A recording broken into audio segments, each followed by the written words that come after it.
তোমরা যারা ক্যালকাটা ইউনিভার্সিটির আন্ডারে 4 সেমিস্টার এমডিসি কোর্স অর্থাৎ পাস কোর্সের ছাত্রছাত্রী আছো এবং তোমাদের বাংলা সাবজেক্টই আছে, তোমাদের জন্য আজকের ক্লাস খুবই গুরুত্বপূর্ণ। আজকের ক্লাসে তোমাদের সিসি 4 পেপার, এই পেপার থেকে 3টি গুরুত্বপূর্ণ 15 নম্বরের প্রশ্নের উত্তর নিয়ে আলোচনা করব মডিউল 2 থেকে। আজকের ক্লাসের প্রথম প্রশ্ন থাকছে, গ্রন্থের উৎপত্তির কারণ অংশটি অবলম্বনে মুকুন্দ চক্রবর্তীর সমাজ ভাবনার পরিচয় দাও। 3টে প্রশ্নই মোস্ট ইম্পর্টেন্ট এবং আশা রাখি এই 3টি প্রশ্নের মধ্যে থেকে একটি প্রশ্ন তোমরা পরীক্ষায় অতি অবশ্যই কমন পাবে। প্রথমে ইন্ট্রোডাকশন অর্থাৎ ভূমিকা দেখে নাও। মধ্যযুগে বাংলা সাহিত্যের অন্যতম শ্রেষ্ঠ রূপকার হলেন কবি কঙ্কন মুকুন্দ রাম চক্রবর্তী। মধ্যযুগে দেবনির্ভর সাহিত্যের স্রোতে গা না ভাসিয়ে তিনি তার কাব্যে সমকালীন বাংলার যে বাস্তব ও নিখুঁত সমাজচিত্র অঙ্কন করেছেন তা সত্যিই বিরল। চণ্ডীমঙ্গল কাব্যের প্রারম্ভে গ্রন্থের উৎপত্তির কারণ অংশে কবির নিজের জীবনের মর্মান্তিক অভিজ্ঞতার মধ্যে দিয়ে ষোড়শ শতাব্দীর বাংলার সমাজ, রাজনীতি ও অর্থনীতির এক জীবন্ত দলিল ফুটে উঠেছে, যা তার গভীর সমাজ ভাবনার পরিচায়ক। এবারে পরের মূল পয়েন্ট কি আছে, যে গ্রন্থের উৎপত্তির কারণ ও কবির সমাজ ভাবনা। মুকুন্দ রামের আত্মবিবরণী থেকে জানা যায়, দেখো মুকুন্দ রামের আত্মবিবরণী থেকে জানা যায় মানসিংহের শাসনকালে, দেখো বর্ধমানের শাসনকর্তা বা ডিহিদার মামুদ শারিফের অত্যাচারে বাংলার সাধারণ মানুষের জীবন দুর্বিষহ হয়ে উঠেছিল। রাজা অত্যাচারী হলে তার কর্মচারীরাও যে কতটা দুর্নীতিগ্রস্ত হয়ে ওঠে কবিতা নিখুঁত বর্ণনা দিয়েছেন। হিন্দু মুসলমান নির্বিশেষে সমস্ত প্রজা এই শোষণের শিকার হয়েছেন।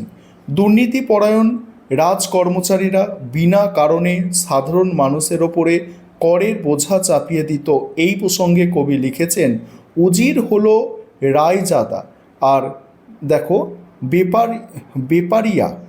বেপারিয়ে দেয় খেদা, ব্রাহ্মণ বৈষ্ণব ব্রাহ্মণ বৈষ্ণবের হলো আরি।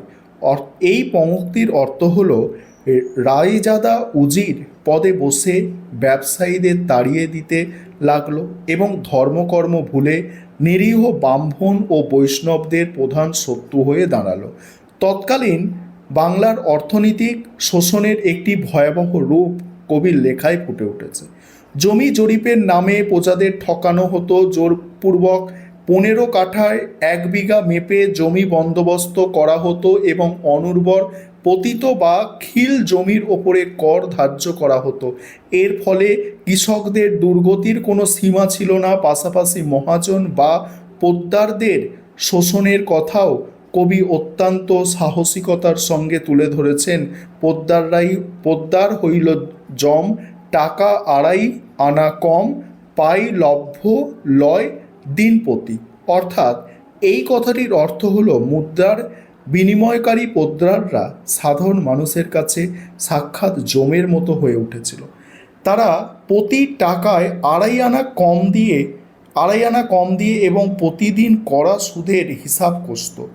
এমন এক দমবন্ধ করা পরিস্থিতিতে সাধারণ কৃষকদের অবস্থা এতটাই শোচনীয় হয়ে ওঠে যে তারা নিজেদের বেঁচে থাকার শেষ সম্বলটুকু জলের দরে 10 আনায় বিক্রি করে দিতে বাধ্য হয়। তারপরে কি, পেয়াদার অত্যাচারে দরজায় পাহারায় বসে সাধারণ মানুষ নিজের ভিটেমাটি ছেড়ে পালাতে শুরু করে। জমিদার গোপীনাথ নন্দী বিপাকে পড়ে বন্দী হন এবং সমাজ জীবনে এক চরম অরাজকতা নেমে আসে।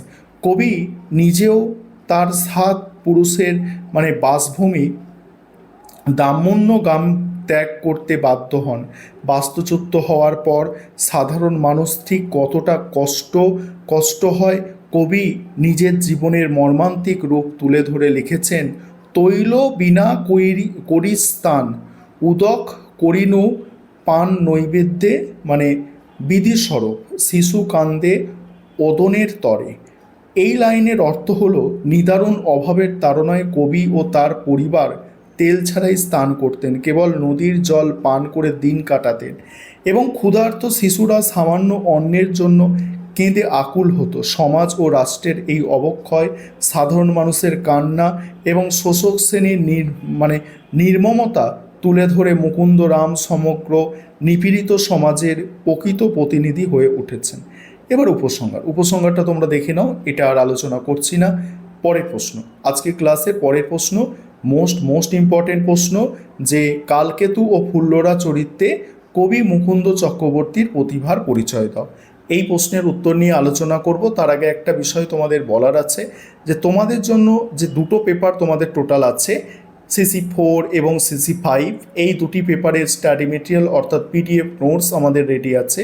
তোমরা যদি কেউ স্টাডি মেটেরিয়াল পারচেস করতে চাও, অবশ্যই তোমরা স্ক্রিনে দেওয়া নম্বরে যোগাযোগ করতে পারো। দেখো, প্রথমেই কি আছে, ইন্ট্রোডাকশন অর্থাৎ ভূমিকা। মধ্যযুগে বাংলা সাহিত্যের অন্যতম শ্রেষ্ঠ বাস্তববাদী রূপকার হলেন কবি কঙ্কন মুকুন্দরাম চক্রবর্তী। তার রচিত চণ্ডীমঙ্গল কাব্যের আখেটিক খণ্ডের প্রধান দুটি চরিত্র হল কালকেতু ও ফুল্লরা। কাব্যের প্রয়োজনে তারা সাপভোষ্টা দেবতা নীলাম্বর ও ছায়া হলেও কবি নিপুণ তুলিতে তারা হয়ে উঠেছে ষোড়শ শতাব্দীর বাংলার সাধারণ দরিদ্র ও পরিশ্রমী ব্যাধ দম্পতির এক জীবন্ত প্রতিমূর্তি। দৈব শক্তির আবরণের নিচে রক্ত মাংসের মানুষের যে বাস্তবসম্মত রূপায়ণ তিনি করেছেন, তাতেই তার সৃজনশীল প্রতিভার শ্রেষ্ঠত্ব প্রমাণিত হয়েছে। এবারে কালকেতু ফুল্লরার চরিত্র চিন্তনে কবি প্রতিভা। কালকেতু ও ফুল্লরার চরিত্র দুটি কোনো আদর্শায়িত বা কাল্পনিক জগতের বাসিন্দা নয়। তারা দৈনন্দিন জীবনে কঠিন বাস্তবের মাটিতে দাঁড়িয়ে থাকা সাধারণ মানুষ। কালকেতু শারীরিকভাবে অত্যন্ত শক্তিশালী এক ব্যাধ। তার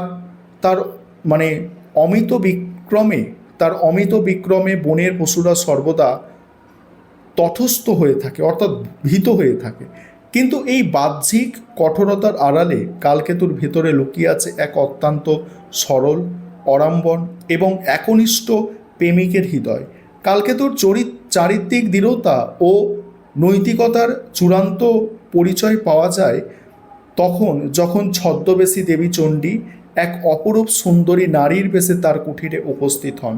কালকেতু সেই মায়াবিনীর রূপে বিন্দুমাত্র প্রলুব্ধ না হয়ে অত্যন্ত রুক্ষ ভাষায় তাকে কুঠির থেকে বেরিয়ে যেতে বলে। কবি লিখেছেন, আমি ব্যাধ নিজ জাতি, তুমি রমা কুলবতী, পরিচয় মাগে কালকেতু। এই পঙ্ক্তির অর্থ হলো কালকেতুর সেই অপরূপা সুন্দরীকে অত্যন্ত স্পষ্টভাবে জানিয়ে দেয় যে সে এক অতি সাধারণ নীচ জাতির ব্যাধ এবং ওই নারী এক উচ্চবংশীয় কুলবধূ। তাই তার প্রকৃত পরিচয় জানা কালকেতুর প্রয়োজন। এখানে কালকেতুর সারল্য ও সচরিত্রের এক অনবদ্য রূপ ফুটে উঠেছে। এমনকি পরবর্তীকালে গুজরাট নগরের রাজা হওয়ার পরেও ভারুদত্তের প্রতারণা সে সহজে ধরতে পারেনি, যা তার সহজ সরল গ্রামীণ মানসিকতারই প্রমাণ। অন্যদিকে ফুল্লরা হলো কালকেতুর সুযোগ্য সহধর্মিণী। সে স্বভাবতই সুশীলা এবং নিজের জাতিগত মাংস বিক্রির ব্যবসায় অত্যন্ত চতুরা। নিদারুণ দারিদ্র্যের কষাঘাতে জর্জরিত হলেও স্বামীর প্রতি তার ভালোবাসায় কোনো খাদ নেই। বনের মধ্যে স্বামীর বিশ্রাম ও তৃষ্ণা নিবারণের জন্য সে সর্বদা সচেষ্ট থাকে, কিন্তু সে রক্তমাংসের মানবী, তাই তার মনে নারী সুলভ দুর্বলতা, ঈর্ষা ও সতীন ভীতি বর্তমান। নিজের শূন্য কুটিরে এক রূপবতী নারীকে দেখে সে নিজের সাজানো প্রেমের সংসার ভেঙে যাওয়ার আশঙ্কায় কেঁপে ওঠে। তাই এই মনস্তাত্ত্বিক দ্বন্দ্বের কথা বোঝাতে গিয়ে কবি বলেছেন, হৃদে বিষ মুখে মধু, জিজ্ঞাসে ফুল্লরা। এই চরণটির অর্থ হলো ফুল্লরা ওই সুন্দরীকে দেখে মনে মনে অত্যন্ত ঈর্ষান্বিত ও আতঙ্কিত হয়ে উঠলেও বাইরে থেকে মিষ্টি কথা বলে তার পরিচয় জানতে চায়।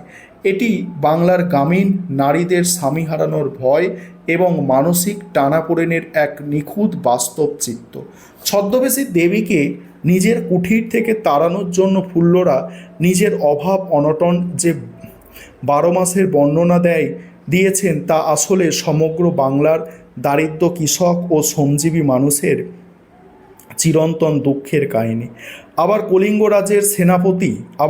রাজের সেনাপতির সাথে যুদ্ধের সময় স্বামীর প্রাণ রক্ষার জন্য তাকে মানে ধানের গোলায় লুকিয়ে রাখার পরামর্শের মধ্যেও ফুল্লরার নিখাদ স্বামী সোহাগিনীর রূপটি ধরা পড়ে। এবার উপসংহার দিয়ে প্রশ্নের উত্তর শেষ করতে হবে এবং আজকে ক্লাসের 3 নম্বর প্রশ্ন। এবারে 3 নম্বর প্রশ্ন দেখো। 3 নম্বর প্রশ্ন হচ্ছে কালকেতুর ভোজন অংশ অবলম্বনে কালকেতুর ভোজনের সবিস্তার বিবরণ দাও এবং তৎকালীন খাদ্যাভ্যাসের পরিচয়। ভূমিকা: মধ্যযুগে বাংলা সাহিত্যের অন্যতম শ্রেষ্ঠ বাস্তববাদী কবি কঙ্কন মুকুন্দরাম চক্রবর্তীর চণ্ডীমঙ্গল কাব্যটি তৎকালীন গ্রামীণ বাংলার সমাজচিত্রের এক নির্ভরযোগ্য দলিল। এই কাব্যের আক্ষেটিক খণ্ডে বেদ কালকেতুর চরিত্রটি যেমন বলিষ্ঠ, তেমনি তা দৈনন্দিন গার্হস্থ্য জীবনের বর্ণনাও অত্যন্ত নিখুঁত। কালকেতুর ভোজন অংশটি শুধুমাত্র একটি হাস্যরসাত্মক দৃশ্য নয়, এটি মূলত ষোড়শ শতাব্দীর বাংলার সাধারণ খেটে খাওয়া প্রান্তিক মানুষের খাদ্যাভ্যাস, রুচি, আর্থসামাজিক অবস্থার এক প্রামাণ্য চিত্র। কালকেতুর ভোজন ও তৎকালীন খাদ্যাভ্যাসের পরিচয়। সারাদিন গভীর অরণ্যে কঠোর পরিশ্রমে পশু শিকার করার পর কালকেতু যখন ক্ষুধার্ত ও ক্লান্ত অবস্থায় ঘরে ফেরে, তখন তার স্ত্রী ফুল্লরা তাকে পরম যত্নে খেতে দেয়। কালকেতু এক বিশাল দেহী, শক্তিশালী ও পরিশ্রমী মানুষ, তাই তার আহারের পরিমাণও ছিল বিপুল। দারিদ্র ব্যাধপত্নী ফুল্লরা অত্যন্ত সাধারণ ও সুলভ উপকরণ দিয়ে স্বামীর জন্য এই বিশাল আহার্য আয়োজন করত। কালকেতুর ভোজনের বর্ণনা দিতে গিয়ে কবি মুকুন্দরাম যে অতিরঞ্জন ও রূঢ় বাস্তবতার চমৎকার মিশ্রণ ঘটিয়েছেন তা বাংলা সাহিত্যের এক অমর দৃশ্য। আহারের বর্ণনা দিতে গিয়ে কবি লিখেছেন মোচা ঘণ্ট দিয়ে বীর খায় 1 হাঁড়ি, কচুর লতিয়া দিয়ে খায় 3 বাড়ি, অম্বল খাইয়া বীর পাতা পুতা চাটে। আর এই পঙ্ক্তির অর্থ হলো বীর কালকেতু মোচার ঘণ্ট বা কলার মোচার তরকারি দিয়ে 1 হাঁড়ি ভাত খায়, এরপর কচুর লতি দিয়ে আরও 3 বার সে মেখে খায়। সবশেষে টক অম্বল দিয়ে ভাত খাওয়ার পর তৃপ্তিতে সে নিজের খাওয়ার কলা পাতাটা পর্যন্ত চেটে পুটে পরিষ্কার করে দেয়। কালকেতুর এই বিশাল আহারের তালিকা দিকে নজর দিলে তৎকালীন বাংলার দারিদ্র ও সাধারণ স্তরের মানুষের খাদ্যাভ্যাসের একটি স্পষ্ট রূপ ধরা পড়ে। তার মেনুতে ছিল খুদ যাও, মুসুর ডাল, লাউ, কচুর লতি, মোচার ঘণ্ট, অম্বল। ফুল্লরা নিজের অরণ্য থেকে বা আশেপাশের পতিত জমি থেকে এইসব অতি সাধারণ শাকসবজি সংগ্রহ করত। কালকেতু পেশায় একজন ব্যাধ হওয়ার সত্ত্বেও তার নিত্যদিনের আহারে মাংসের কোনো প্রাচুর্য বা উল্লেখ দেখা যায় না। এর কারণ হলো শিকার করা পশুর মাংস হাটে বিক্রি করে তাদের সামান্য উপার্জন হতো এবং তা থেকে তাদের সংসার চলত। তাই মাংস তাদের কাছে নিত্যদিনের আহার্যের চেয়ে অনেক বেশি বিক্রয়যোগ্য পণ্য ছিল। এটি গভীর আর্থসামাজিক বাস্তববোধের পরিচায়ক। দেখো বাকি পোর্শনটা তোমরা একটু দেখে নাও, আমি স্ক্রল করে যাচ্ছি। আবারও বলছি, তোমরা যারা স্টাডি মেটেরিয়াল পারচেস করতে চাইছো যোগাযোগ করবে।